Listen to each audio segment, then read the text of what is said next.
Prenez une petite tasse de thé ou de café, installez-vous et la vidéo va commencer. Bonjour, bonjour, c'est Citrouille. Aujourd'hui on se retrouve pour la deuxième vidéo sur un petit peu la LE anglais japonais. Et j'aimerais vous expliquer aujourd'hui un petit peu tout ce qui va se passer à la rentrée ou alors avant de bien préparer la rentrée. Justement en vous donnant des petits tips et des conseils sur ce que j'ai personnellement, ce qui a fonctionné, ce qui n'a pas fonctionné sur moi. Et un petit peu comment on peut bien travailler et progresser un petit peu avant la rentrée. Donc tout d'abord j'ai devant moi donc les manuels que j'ai utilisés au cours du premier et second semestre, que je vais aussi utiliser durant le troisième semestre, donc à ma rentrée prochaine. Et j'ai aussi à vous présenter du coup des petits accessoires que j'ai qui sont vraiment très pratiques. Donc déjà, voilà, quand on rentre à la fac, on dit souvent la fac c'est quelque chose où on a juste besoin d'amener un ordinateur et prendre des cours. Donc c'est vrai que c'est possible pour la plupart des licences, mais pas en LEA anglais-japonais, puisqu'il y a le japonais du coup qui est très très difficile à apprendre seulement avec un ordinateur. Déjà parce qu'il faudrait télécharger le clavier japonais, ensuite il faudrait l'implanter dans l'ordinateur et savoir quelle touche correspond à quoi. C'est un bazar sans nom. Donc je vous conseille pour ça de prendre des feuilles et tout simplement on vous donnera aussi, les professeurs vous donneront, donc notamment je parle pour Bordeaux, hein, la fac où je suis, ils vous donneront des feuilles du coup, des polycopiés où vous aurez juste à noter des petits trucs dessus. Voilà. Donc déjà avant de rentrer dans la licence, donc à la fac, je vous conseille notamment surtout beaucoup en japonais, donc je vais beaucoup parler pour le japonais parce que c'est vraiment la langue sur laquelle on commence du tout début et que la plupart d'entre vous peut-être n'avaient pas encore appris ou ne connaissez rien du tout et arrive vraiment en grand débutant.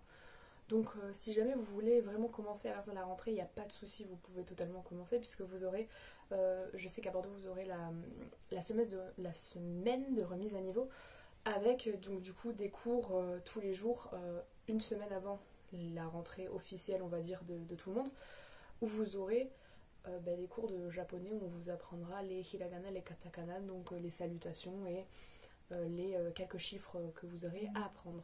On vous demandera aussi d'apprendre à écrire votre nom et prénom en katakana, puisque pour tous les contrôles et les devoirs et même les choses que vous aurez à rendre, vous devrez écrire en japonais votre nom en katakana. Donc pour commencer, je vous dirais d'apprendre les hiragana et les katakana tout seul pendant les vacances d'été, si vous voulez vraiment bien commencer et juste avoir à réviser, on va dire la première semaine de cours vraiment, ou la semaine de remise à niveau, parce que ça va vraiment vous aider donc à bien rentrer dans cette licence là et vous saurez déjà des choses. Et donc c'est très très facile de trouver des hiragana et les katakana sur internet, donc vous avez juste à taper tableau des hiragana, tableau des katakana et à les apprendre. Donc si jamais je pense que je pourrais vous mettre les petits liens d'images des tableaux ou de liens de sites dans la barre de description pour que vous ayez justement tout déjà à portée de main pour que vous puissiez juste les apprendre. Donc je vous conseille de faire ça comme ça, d'en apprendre peut-être une ligne chaque jour, donc parce que c'est pas par lettre, c'est par syllabe. Et donc on a la ligne des kaki kukeko, a i u e o, enfin plein de lignes. Et je pense que une ligne par jour, ce serait pas mal. Et à la fin de la semaine, vous révisez toutes les lignes que vous avez apprises et vous essayez de faire des mots ou des combinaisons et de lire, ou alors vous essayez de prendre des petits mots en hiragana un petit peu partout sur le net et vous essayez de les lire sans la transcription dessous. Ce qui est aussi très très important, c'est que peut-être que pour commencer, vous pouvez commencer avec du romanji. Donc le romanji, c'est les sons ou alors la compréhension, on va dire, du japonais qui est transcrit dans l'alphabet romain ou latin. Sauf que c'est pas bon du tout d'apprendre avec ça, ça va juste vous embrouiller encore plus et au final vous saurez pas apprendre comme il faut. Donc pour moi il faut apprendre sans ça, juste dire que ça c'est le son K, ça c'est le son qui, au début vous pouvez les écrire pour retranscrire le son, mais une fois que vous les connaissez, vous n'avez pas par exemple besoin de, si on va dire Ohayo, vous devez lire Ohayo normal et sans transcription de Ohayo dans notre alphabet, et savoir juste à côté que ça veut dire bonjour, donc le matin. Voilà, il n'y a pas besoin non plus d'écrire la romanisation parce qu'après ce sera trop difficile pour vous et vous pourriez plus vous en détacher. Et là vraiment ça va vous plomber beaucoup de choses, je dirais.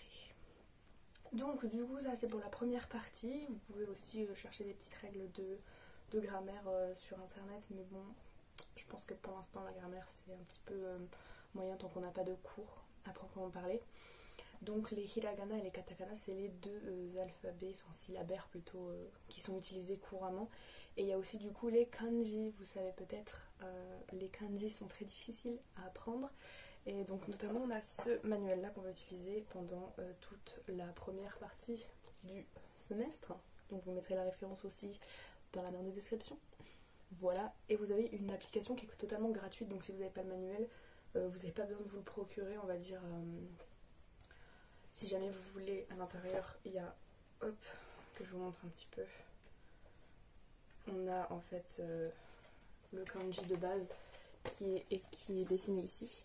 On a donc ce à quoi il correspond, mais c'est toujours en anglais. Les manuels sont toujours en anglais. Et ici donc on a les lectures, on a la lecture kunyomi et la lecture onyomi.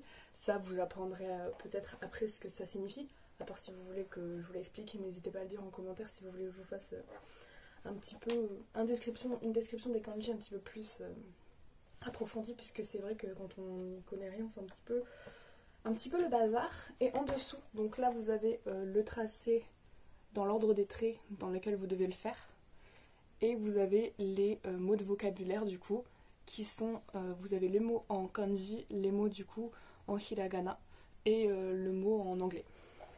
Donc il n'y a pas de mots, il faut faire attention par contre dans ces manuels, puisque les mots qui sont normalement écrits avec des katakana pour les lectures sont retranscrits en hiragana. Du coup c'est un petit peu dommage parce que vous dans vos contrôles vous devrez les écrire en katakana si on vous demande, et donc du coup vous êtes un petit peu perdu pour ça. Donc faites très attention si jamais vous, je vous parlerai plus tard de faire des espèces de petites cartes pour apprendre, mettez-les en katakana sinon après ça va être faux quoi.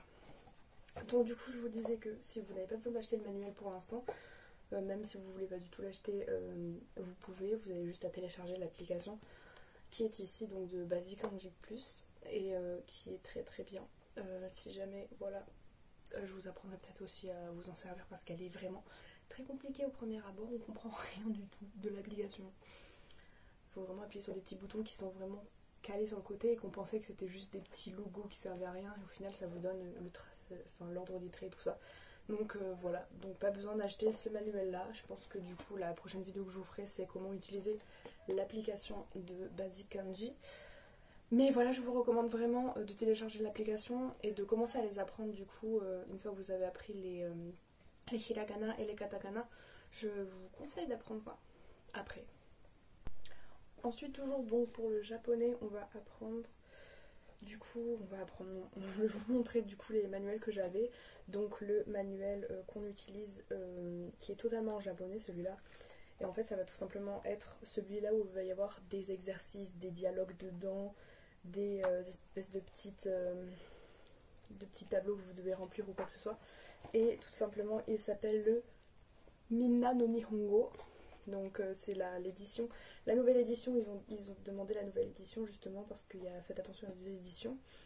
Et donc c'est la nouvelle édition, donc il est rouge comme ça, donc il se présente comme ça si jamais vous voulez vous le procurer ou quoi.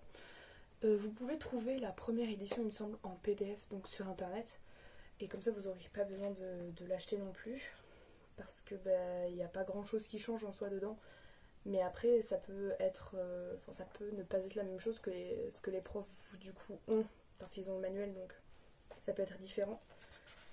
Donc faites attention, soit vous prenez le manuel, vous l'achetez, soit vous le téléchargez en PDF, mais l'ancienne édition. Mais après il faut voir que c'est un coût, parce que les manuels coûtent à peu près 40 €, donc on adore la fac pour ça. Donc vous avez du coup le Minna no Nihongo comme ça, rouge pardon. Et le Minna no Nihongo bleu, qui est la transcription en français des traductions et notes grammaticales. Et donc c'est vraiment très important, puisque c'est avec celui-là que vous allez faire en fait toutes les leçons sur les grammaires. Donc que vous aurez en amphi et que vous aurez un petit peu aussi en TD, qui vous expliqueront cette fois-ci comment c'est vraiment quand on l'utilise au quotidien. Vous avez aussi beaucoup de mots de vocabulaire, donc c'est présenté sous forme de chaque leçon. Donc au début de la leçon vous avez les mots de vocabulaire, ensuite on a encore une page de mots de vocabulaire et à partir de la deuxième page on a les explications grammaticales, donc qui sont extrêmement bien expliquées, ou pour des fois c'est un petit peu le fouillis, mais votre professeur vous expliquera plus en détail. Voilà, donc ça c'est, faut pas se prendre la tête sur ça, c'est quelque chose de normal et tout se passera bien. Pour ça, ne vous en faites pas. Donc ça c'est les manuels qu'on va utiliser jusque moitié du second semestre, ouais. Moitié du second semestre, et ensuite on enchaînera sur les autres manuels qui sont tout simplement la suite de ceux que je vous ai présentés. Donc pour le second semestre, j'avais donc le Basic Kanji Book volume 2, donc tout simplement c'est le volume 2 quoi. Et on a fait à peu près 10 leçons de celui-là. 10 ou... non, on en a fait plus. Ben, on en a fait 20 à peu près, 20 déjà. Et je pense qu'il durera, comme l'autre, un petit peu plus. Un petit peu plus. Non, on en a fait 10 je crois, oui. Enfin, je sais plus trop comment on s'est arrêté, mais en tout cas, on a fait l'équivalent d'un manuel donc pour un semestre et demi. Donc je pense que celui-là, il va durer du coup, pareil, un semestre et demi. Il faudra changer au quatrième semestre. Je pense qu'on changera encore de manuel. Génial. Et là, par contre, la petite spécificité de celui-là, et que je trouve qui est dommage, donc on a donc le manuel, il change, et le Minano Nihongo, le deuxième.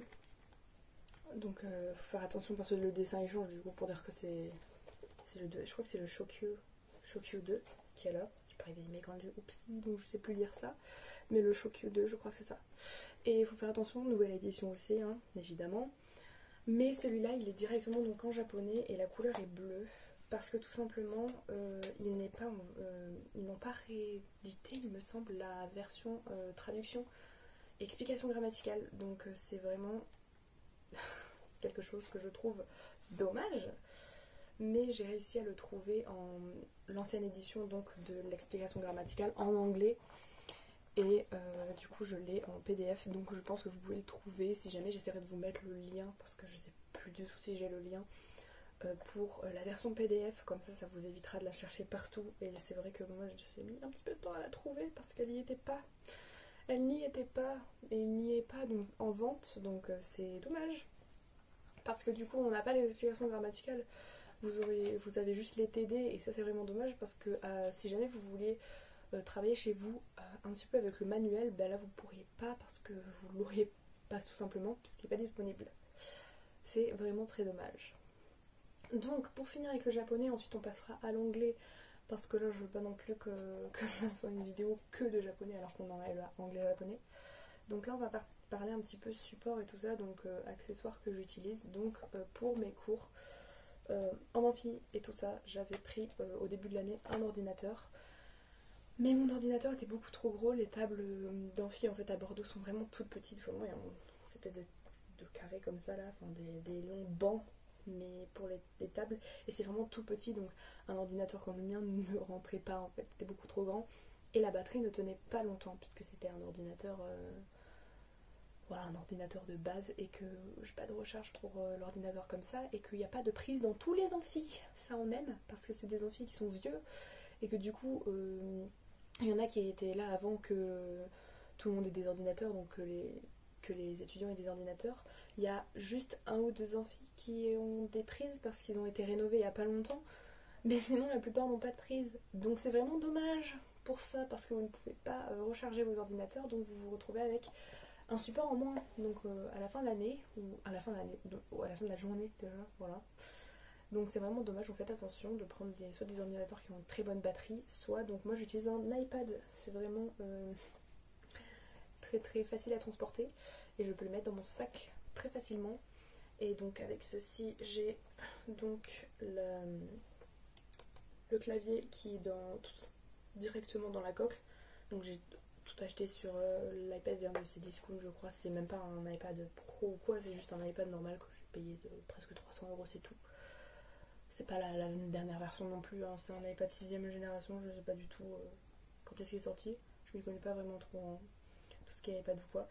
Mais donc du coup oui, j'utilise avec le clavier à l'intérieur que j'avais payé sur Amazon pour même pas 10 euros, je crois, la coque. Et pourtant elle est très très bien.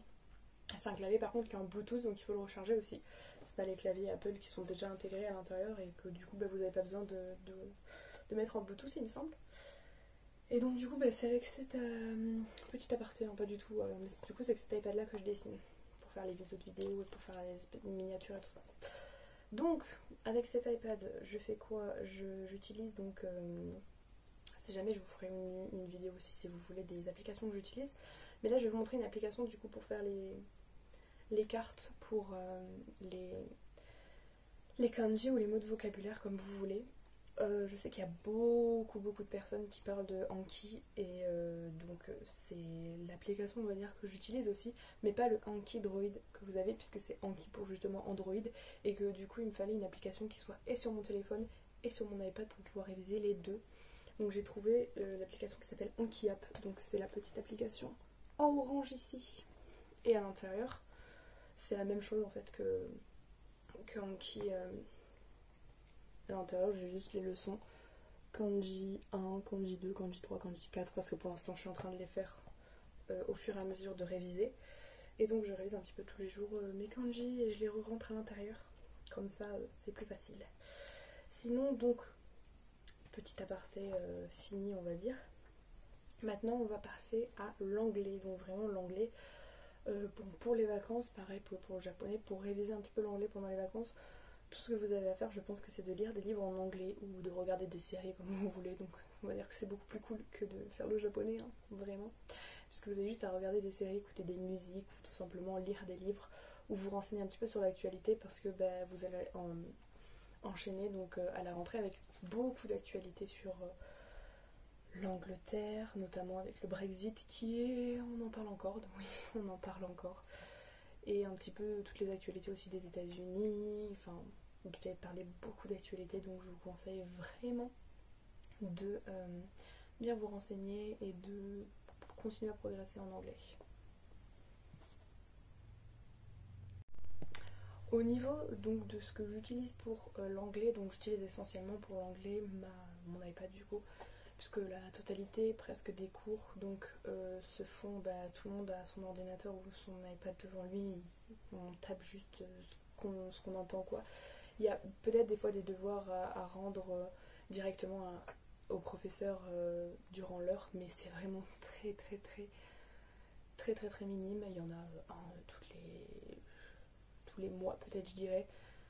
Donc vraiment pas de quoi prendre à écrire, enfin pas besoin de prendre de quoi écrire pour l'anglais, ils ont juste besoin d'un ordinateur ou d'une tablette, ou si vous avez envie d'écrire au stylo, vous écrivez au stylo, mais du coup j'utilise Notability pour celui-là.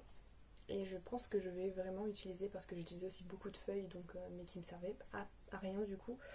Je pense que je vais du coup utiliser Pen Ultimate qui est du coup avec mon stylet pour pouvoir écrire comme si c'était du papier en fait. C'est comme si vous aviez des feuilles de papier que vous écrivez directement dessus pour une prise de notes. Donc je pense que ça va être plus utile pour moi.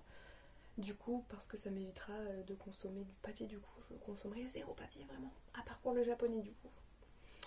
Mais donc voilà, donc ça c'est pour l'anglais, et du coup notamment en anglais, donc je vous l'avais déjà dit, mais à Bordeaux on a c'est pas une application, c'est un site internet un petit peu qui... Donc je vous disais que on avait... C'est pas une application, c'est un site internet directement qui est sur le site de la fac ou qui s'appelle eCampus, et vous avez en fait des rubriques toutes les semaines à faire, donc des vidéos à regarder en anglais, et je pense que du coup avec la rentrée qu'on va avoir à cause des événements qui se sont passés, donc on va avoir du coup les cours d'amphithéâtre qui seront sur internet, il me semble. J'ai reçu un mail d'ailleurs dans lequel c'était un petit peu tout expliqué comment la rentrée se passerait, et il disait justement que les cours en amphi allaient peut-être se passer en présentiel pour certains élèves et la semaine d'après chez soi, ou alors et ils enregistreraient du coup la chose pour pouvoir la retranscrire chez les personnes qui sont chez soi, parce qu'ils peuvent pas rentrer 700 élèves dans un amphi. On a un amphi qui est... Le plus grand amphi fait 700 places en fait. On peut rentrer 700 élèves dedans, mais avec les événements, ce sera pas possible du tout. Donc je pense qu'ils feront en sorte qu'il y ait des élèves qui soient chez soi. Ou alors totalement sur internet directement et vous aurez des quiz, donc ce qu'on a nous sur eCampus, et on a des vidéos à regarder, prise de notes ou pas. Vraiment moi j'avais presque rien pris en note parce que je faisais en fait tout simplement les tests qu'on fait, alors sont totalement, vous pouvez totalement les faire facilement. Mais après il faut bien regarder. Alors les vidéos pour tout ce qui est traduction, il n'y a pas de vidéo du... je sais pas pourquoi je dis ça, mais tout ce qui est du coup CM langue anglaise, vous allez avoir une matière qui s'appelle CM langue anglaise où on vous apprendra un petit peu la phonétique, comment tout ça se passe, tout ça. Celle-là vous aurez juste à prendre quelques petites notes pour la phonétique, mais sinon après écoutez juste la vidéo et faites les tests comme ça. Je vous dirais de ne pas prendre des notes parce que moi ça m'a servi à rien. J'ai pris des notes au début de l'année mais ça me prenait énormément de temps de prendre des notes. Je notais tout ce qu'il y avait dans la vidéo, tout ce que la personne disait, et c'était vraiment trop long pour au final faire 5 minutes même pas de quiz et pour avoir un 16 directement, parce que au final tu entends juste la vidéo et tu captes les informations directement. Donc voilà. Sinon avec les sous-titres ou quoi qu'il y a dans les vidéos, vous pouvez très bien les regarder comme ça et avoir des notes, on va dire, très très bien. Ce que je vous dirais par contre, ce que je vous conseillerais de noter, c'est les vidéos sur la civilisation, parce que vous avez un TD de civilisation comparé à ce que vous n'avez pas de TDCM langue anglaise. En fait vous avez un TD de civilisation et que vous devrez du coup regarder les vidéos, et là c'est vraiment très important de noter parce que vous aurez un contrôle du coup à la fin. Vous aurez une espèce d'étude de texte à faire en anglais avec un petit peu des questions du coup sur ce que vous auriez vu en cours, et donc après ce sera un QCM sur des choses que vous avez vues en cours, mais plus celle-là c'était vraiment, on s'est tous mis la pression, c'était vraiment un QCM genre un petit peu difficile avec des dates et tout ça. Il fallait retenir presque toutes les dates qu'on avait. On était là mais c'est impossible de retenir toutes les dates, on en a vu tellement. Et il faut vraiment du coup faire attention et bien tout noter parce que sinon ça va être compliqué. Mais du coup il faut que vous soyez du coup au courant de tout ce que vous faites en civilisation anglaise, parce que c'est vraiment très important pour les contrôler les partiels du coup, puisque c'est des partiels sur table en TD. Il n'y a pas de partiel en amphi pour cela. C'est vraiment les partiels de TD. Traduction c'est pareil, c'est un partiel de TD ou que vous aurez sur table directement avec votre professeur en TD et pas en amphithéâtre. Après par contre on n'a pas eu de... Il me semble pas qu'on ait eu d'examen en anglais en amphithéâtre, vraiment. Non, on les a tous eu en TD. C'est vraiment les examens de japonais vraiment qui sont en amphi. Donc voilà, donc faites attention pour l'anglais aussi. Il faut pas non plus délaisser l'anglais pour le japonais parce que c'est vraiment aussi très important. Et donc, dernière petite chose que je vous conseillerais donc pour des personnes qui rentreraient en LEA anglais-japonais, parce qu'on n'aura pas non plus que ça, je vous conseillerais aussi de prendre du coup soit des feuilles pour le japonais, mais pas que. Si pour l'économie ou pour le droit vous voulez prendre des feuilles, prenez des feuilles, parce que ça va vraiment être très important. Mais je vous conseillerais de prendre un sac. Donc moi j'ai vraiment un sac comme ça, un sac à dos, et pas un petit sac à main, parce que sinon vous allez avoir très très mal au dos. Parce que vous devez transporter beaucoup de choses, surtout si vous avez les manuels. Si vous avez les manuels en PDF ou sur votre ordinateur ou votre iPad, il n'y a pas de souci, vous pouvez très bien les utiliser. Mais si vous avez les manuels, je vous conseille vraiment de prendre un sac à dos, et ça vous fera moins lourd déjà du coup. Mais notamment aussi, on utilise beaucoup aussi notre téléphone, donc je vous conseillerais aussi peut-être de prendre des batteries de rechange, enfin des batteries externes du coup. Parce que c'est vrai que on utilisait beaucoup Google Traduction pour les mots japonais qu'on connaissait pas, et quand la prof passait et que elle était occupée avec quelqu'un d'autre, on utilisait du coup Google Traduction et pour justement les mots, et on demandait après si c'était juste. Mais du coup on utilise beaucoup notre téléphone, rien que du coup pour l'application des kanji, si jamais vous avez les PDF sur votre téléphone. Donc faites très attention, prenez des batteries de rechange. Et aussi du coup parce qu'il n'y a pas des prises partout, donc vous ne pouvez pas recharger tout partout. Voilà. Et bien je pense qu'on a fait le tour pour tout ce qui était un petit peu des révisions de ce que vous pouvez faire pendant les vacances d'été pour vous préparer, un petit peu des explications plus approfondies, et de tout ce que vous pourriez avoir du coup à la rentrée, donc spécifiquement pour Bordeaux, donc à l'université à Bordeaux-Montaigne. Mais voilà, si vous avez des questions, n'hésitez pas à les poser en commentaire. N'hésitez pas non plus à partager et à liker la vidéo, ça m'aiderait beaucoup. Et à vous abonner non plus pour les autres vidéos de la chaîne. J'espère avoir un panel de vidéos qui soit assez étendu. Donc pour faire un petit peu de tout, de l'ésotérisme, des jeux vidéo qui vont normalement arriver bientôt. Des études évidemment, comme cette vidéo aussi. Et donc j'aimerais aussi, je fais aussi du dessin. Voilà, donc j'ai sorti ma première vidéo un petit peu blabla dessin. Voilà, n'hésitez pas non plus à me suivre sur Twitch où je fais des lives en ce moment. Du coup j'attendais mon boîtier de capture pour faire des lives du coup sur l'ordinateur avec des... Pour les jeux vidéo, pardon, j'avais oublié, mais de quoi? Mais du coup, voilà, pour les jeux vidéo, peut-être pour streamer sur les jeux vidéo, mais je pense que mes consoles et mon ordinateur ne vont pas apprécier beaucoup parce que c'est un ordinateur qui n'a pas beaucoup de puissance. Voilà, donc on verra bien si je l'ai fait en stream ou je l'ai fait en vidéo. Mais dans tous les cas, donc n'hésitez pas à partager tout ça et je vous souhaite une bonne journée. Je vous dis à la prochaine et portez-vous bien.